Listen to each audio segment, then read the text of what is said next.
asyrafil anbiya'i wal mursalin sayyidina wa maulana Muhammadin wa ala alihi wa sahbihi ajma'in. Panjatkan puja syukur kita kehadirat Allah Subhanahu wa taala yang telah memberikan kita taufik hidayah inayahnya kepada kita semua sehingga kita dapat berkumpul di ruangan yang insyaallah berkah ini. Amin.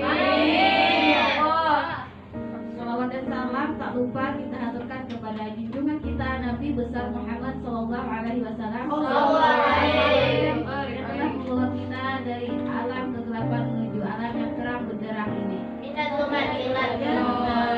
buka acara pada malam hari ini. Untuk membuka acara malah kita bersama-sama membacakan suratul Fatihah. Al-Fatihah. A'udzubillahi minasyaitonir rajim. Bismillahirrahmanirrahim. Alhamdulillahirabbil alamin. Arrahmanir rahim. Maliki yaumiddin. Iyyaka na'budu wa iyyaka nasta'in. Ihdinas siratal mustaqim. Siratal ladzina an'amta 'alaihim. المغضوب عليهم ولا الضالين. Semoga dengan pembacaan suratul Fatihah tadi acara kita dapat berjalan dengan lancar. Amin. Selanjutnya kita masuki acara selanjutnya yaitu pembacaan ayat suci Al-Quran yang akan dibacakan oleh kakak kita Asia.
warahmatullahi wabarakatuh.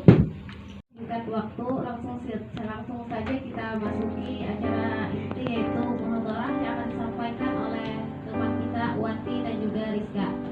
Penuturan yang pertama, kita persilakan.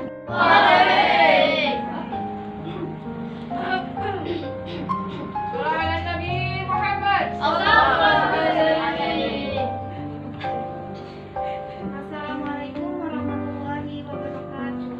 Waalaikumsalam warahmatullahi wabarakatuh.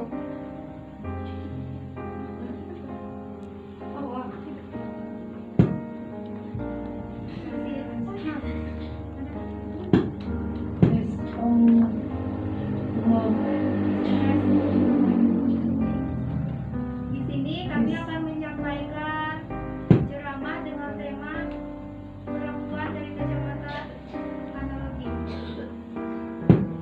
Ya, assalamualaikum warahmatullahi wabarakatuh. Waalaikumsalam warahmatullahi wabarakatuh.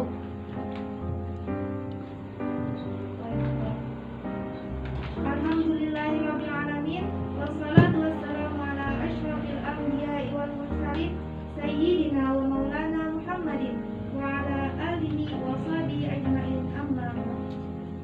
Pertama-tama marilah kita panjatkan puja dan puji syukur kehadirat Allah Subhanahu wa taala yang mana telah membuat kita, yang mana telah melimpahkan rahmat, taufik dan hidayahnya sehingga kita dapat berkumpul di tempat ini. Salawat dan salam tak lupa kita haturkan kepada junjungan kita Nabi besar Muhammad SAW yang telah membawa kita dari alam kegelapan menuju alam yang terang benderang. Kepada Ustazah Askia yang saya hormati dan teman-teman sekalian yang berbahagia. Di sini saya akan menyampaikan sedikit ceramah agama dengan judul Aku Perempuan, Derajatku Dimuliakan Islam. Teman-teman di sini semua sudah tahu lah kalau perempuan itu dimuliakan oleh Islam. Tahu. Pada zaman dahulu itu, zaman jahiliyah, perempuan itu masih dianggap hina, sangat dipandang hina. Seperti apa sih bentuk penghinaan yang diterima oleh perempuan pada zaman dahulu? Contohnya, ketika suami istri mendapati anak mereka dengan jenis kelamin perempuan, maka mereka akan mengubur hidup-hidup ketika baru lahir. Kalian sudah pernah mendengar ini juga terjadi pada Umar bin Khattab sebelum beliau masuk Islam. Pernah mendengar? Belum. Belum. Nah, jadi beliau juga pernah mengalami hal tersebut. Beliau pernah mengubur anak beliau yang perempuan. Selain itu, bentuk kehinaan yang diterima oleh wanita pada zaman jahiliyah itu, perempuan itu dijadikan barang taruhan oleh laki-laki, barang perjudian. Kemudian wanita itu dianggap seperti benda yang bisa diwarisi, diceraikan, kemudian dinikahi lagi dengan semena-menanya oleh laki-laki. Karena perempuan tadi dibunuh kan, banyak yang dibunuh, jadinya jumlahnya lebih sedikit daripada laki-laki, sehingga perempuan itu juga menikah dengan lebih dari satu laki-laki. Sungguh pada saat itu derajat wanita sangat menyedihkan, sangat rendah. Kira-kira berhentian kalau hidup di saat zaman itu. Nah, tapi alhamdulillahnya Allah telah mengutus Nabi Muhammad SAW dengan membawa ajaran agama Islam. Pada ajaran agama Islam itu terdapat hak-hak perempuan. Islam menjaga dan memuliakan kaum wanita dari segala hal yang dapat menodai kehormatannya, menjatuhkan wibawa dan merendahkan martabatnya. Islam mengangkat derajat wanita setara dengan derajat laki-laki. Jadi tidak ada perbedaan antara derajat laki-laki dan wanita. Hal itu setelah datangnya agama Islam. Islam tidak datang begitu saja. Sebagaimana pastinya teman-teman di sini tahu kalau Nabi Muhammad SAW itu berjuang dalam menyebarkan dakwah agama Islam. Mendapat begitu banyak tekanan, berkali-kali mendapat penolakan ketika dapat dari orang terdekat sendiri, yaitu paman beliau. Padahal kan orang terdekat itu harusnya mensyukurnya. Salam ala Nabi Muhammad. Allahumma sholli alaihi. Assalamualaikum warahmatullahi wabarakatuh. Waalaikumsalam warahmatullahi wabarakatuh.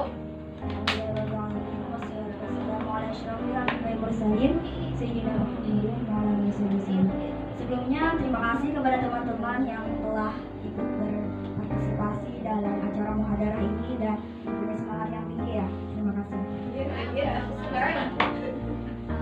Sesuai dengan tema kita yang telah disebutkan oleh saudari Wati, yaitu perempuan dalam kacamata analogi, dan di sini saya akan membawakan dengan judul Aku Perempuan dan Akulah Puannya.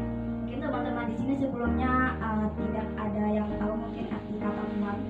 Jadi di sini saya akan menjelaskan sedikit makna puan itu seperti apa.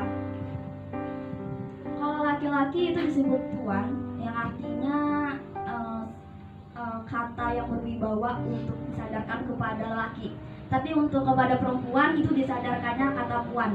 Jadi makna judul yang saya beri pada ceramah pada kali ini, lebih tepatnya pidato, aku perempuan dan akulah puannya, aku perempuan dan akulah nyonyanya, dan aku berhak atas apapun yang terjadi di dunia ini. Masya Allah, Allah Akbar. Tidak dapat dipungkiri bahwa kedudukan perempuan di berbagai belahan dunia ini sebelum Islam masuk sangat memperhatikan. Seperti yang berada di daerah Cina, Eropa, India, mereka itu tuh sangat memperhatikan dengan keadaan perempuannya. Apa yang terjadi pada sejarah dulu ketika perempuan belum datang Islam. Nasib perempuan pada saat itu bagaikan sebuah benda yang dapat diperjualbelikan oleh pihak lelaki yang harus melayani lelaki dalam hal apapun, yang tidak mendapatkan warisan sepersen apapun. Makanya di dalam gerakan pada zaman dulu dan sekarang pun itu terjadi gerakan feminisme. Feminisme ini adalah gerakan yang ingin menyetarakan antara gender perempuan dan gender laki-laki. Nah, hal ini terjadi karena Islam dipengaruhi oleh ideologi dan kultur Barat. Bahkan seringkali kita sebagai Islam itu tidak menyadari bahwa agama Islam pun juga mengatur hak-hak dan kewajiban perempuan di dalam agama Islam.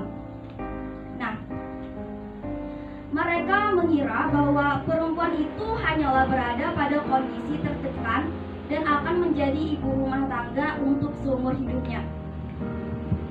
Pada sisi lain, sejarah filsafat Barat sangat tidak akrab dengan perempuan. Itu mulai dari filosof Plato, Aristoteles, sampai kepada Freud di zaman modern itu tidak pernah menganggap perempuan itu sebanding dengan laki. Mereka menganggap perempuan itu adalah sesuatu yang apa sih gitu, yang gak ada harganya. Nah, oleh karena itu pergolakan feminisme di Barat adalah sesuatu yang wajar, mengingat kondisi pemikiran sosial dan budaya pada waktu itu tidak memberikan ruang kepada perempuan untuk bersuara, berbeda di zaman sekarang. Perempuan sudah kehilangan hak-haknya dan mereka juga terpenjara dalam budaya sendiri. Maka feminisme ini adalah revolusi dan pemberontakan pada kondisi zamannya. Lalu pada akhirnya muncullah pemikiran feminisme ini tercabut dari akar keislaman dan kemanusiaan. Seperti tokoh feminisme dari Islam itu menganggap bahwa mendidik anak atau childbearing atau housework, pekerjaan rumah tangga, itu adalah aktivitas yang hina dan tidak bermakna. Padahal yang kita ketahui, anak itu adalah didikan kedua orang tua. Dan itu adalah sesuatu yang kita kerjakan berdua bersama laki-laki, tidak sendirian. Seperti apalagi kehidupan wanita di zaman jahiliyah, seperti yang diungkapkan oleh Umar bin Khattab. Kata Umar bin Khattab, demi Allah, kami pernah hidup di zaman jahiliyah, di mana para wanita tidak punya hak apapun, sehingga Allah memberikan kepada mereka berbagai hak. Dan ini juga telah disampaikan ceritanya oleh saudari kita. Kedatangan Perkembangan Islam sesungguhnya adalah sebuah revolusi yang sangat besar yang mengubah sejarah lembaran Islam di peradaban. Perempuan yang pada awalnya tidak memiliki hak apapun, sekarang memiliki hak, seperti hak beribadah, hak belajar, hak mendapatkan warisan, dan lain sebagainya. Itu sudah diatur dalam Islam, dan itu dibawakan oleh Nabi kita Rasulullah SAW. Masyarakat dunia sering terperosok di antara dua sisi kehidupan perempuan. Pada sisi pertama, itu menjadikan perempuan sebagai pelengkap lelaki, dan pada sisi satunya, itu perempuan ingin disetarakan dengan lelaki.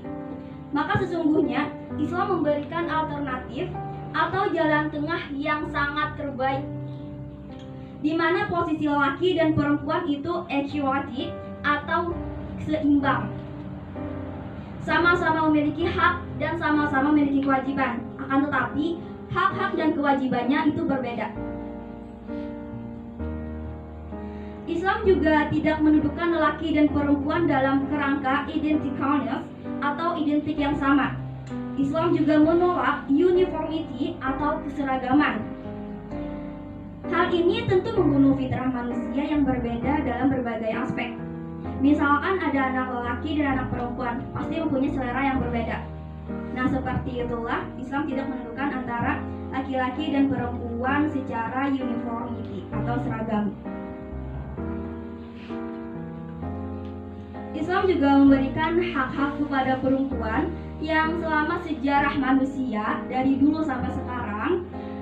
Dengan hak-hak itu kita dijumpai dengan hak beribadah, hak belajar, dan hak mengemukakan pendapat. Hak mengemukakan pendapat ini bisa kita lihat sekarang, di mana politik-politik juga memanas. Ini agak melenceng ya. Nah, tapi di dalam dunia sekarang itu karena politik memanas, para perempuan pun juga ikut andil untuk bisa berbicara dan mengungkapkan pendapat mereka masing-masing. Dan itu adalah salah satu hak kita merdeka dari apapun. Untuk itu perempuan sesungguhnya harus hidup di dunia perempuan berdasarkan kecenderungannya, dan lelaki juga harus hidup di dunianya sesuai dengan kecenderungannya. Nah, pindah ke dunia lain dalam artian laki-laki ini pindah ke dunia perempuan, maka itu akan menerobos hukum alam atau yang dinamakan the nature of law. Sementara dalam Islam, lelaki dan perempuan itu juga disejajarkan seperti hadis Rasulullah SAW. Nah, berdasarkan hadis itu, Yusuf Al-Qaradawi berpendapat bahwa lelaki dan perempuan itu adalah mitra sejajar. Artinya pasangan yang seharusnya, yang sejajar. Sama-sama memiliki hak meskipun memiliki hak yang sama, dan memadukan kelebihan melengkapi kekurangan di antara kedua belah pihak untuk menciptakan masyarakat paripurna dan sesungguhnya. Islam dan Barat tentu berbeda dalam menundukkan permasalahan-permasalahan perempuan. Namun di sini Islam memberikan berbagai hak kepada perempuan seperti hak beribadah tadi, hak belajar tadi, dan aktif dalam kehidupan sosial lainnya. Jadi untuk apa kita di dalam Islam itu ada gerakan feminisme? Dan itu dalam Islam, di dalam agama Islam emang benar-benar ada gerakan feminisme itu untuk menyetarakan antara laki-laki dan perempuan, dan mereka menentang nas-nas di dalam Al-Quran. Nah, bahkan sampai dulu itu Raden Ajeng Kartini, R.A. Kartini, sosoknya yang dikenang karena berjasa melalui pemikiran, ide, dan gagasan beliau tentang emansipasi perempuan. Gagasan dan pemikiran beliau ini banyak mengubah pola pikir masyarakat terhadap perempuan di Indonesia. Beliau juga mampu menggerakkan dan mengilhami perjuangan kaumnya dari kebodohan yang tidak disadari pada masa itu. Perlu kita ketahui bahwa dulu pada zaman jahiliyah, kita sebagai kaum perempuan itu sangat direndahkan. Lalu datanglah Rasulullah SAW yang meninggikan derajat kita. Lalu pada zaman penjajahan di Belanda, kita direndahkan lagi dan kita dibangkitkan lagi oleh R.A. Kartini. Nah, karena kita seorang cendekiawan muslimah, tentulah kita harus bisa menempatkan diri kita semestinya. Kita berhak untuk bisa memilih apapun dalam segi apapun, karena kita adalah tuannya. Kita bebas memilih dan kita punya hak. Dan sekarang itu sudah dinormalisasikan. Mungkin itu saja dari saya. Assalamualaikum warahmatullahi wabarakatuh. Waalaikumsalam warahmatullahi wabarakatuh.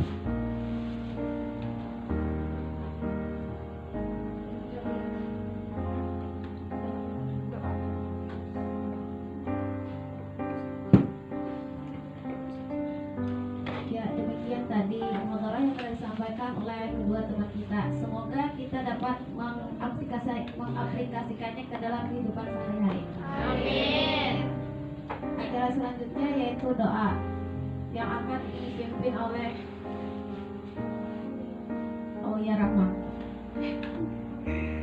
أعوذ بالله من الشيطان الرجيم بسم الله الرحمن الرحيم الحمد لله رب العالمين الرحمن الرحيم مالك يوم الدين إياك نعبد وإياك نستعين اهدنا الصراط المستقيم صراط الذين أنعمت عليهم غير المغضوب عليهم ولا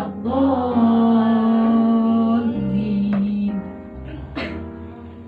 آمين آمين رب العالمين بسم الله الرحمن الرحيم الحمد لله رب العالمين والصلاة والسلام على أشرف الأنبياء والمرسلين سيدنا ومولانا محمد وعلى آله وصحبه أجمعين اللهم اغفر لنا ذنوبنا ولوالدينا وارحمهما كما ربيانا صغيرا اللهم إنا نسألك سلامة في الدين وعافية في الجسد وزيادة في العلم وبركة في الرزق وتوبة قبل الموت ورحمة عند الموت ومغفرة بعد الموت اللهم هون علينا في سكرات الموت والنجاة من النار والعفو عند الحساب ربنا لا تزغ قلوبنا بعد إذ هديتنا وهب لنا من لدنك رحمة إنك أنت الوهاب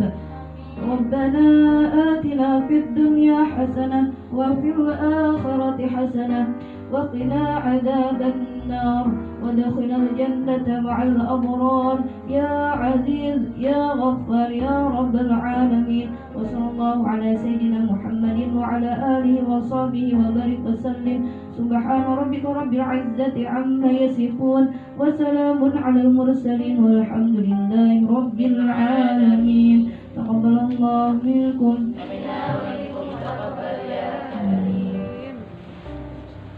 Acara terakhir yaitu penutup. Untuk menutup acara kita, maka kita bersama-sama mengucapkan hamdalah. Alhamdulillahirabbil alamin. Di sini selaku pembawa acara banyak-banyak mohon minta maaf jika terdapat salah kata baik yang sengaja ataupun tidak sengaja. Terima kasih. Wassalamualaikum warahmatullahi wabarakatuh.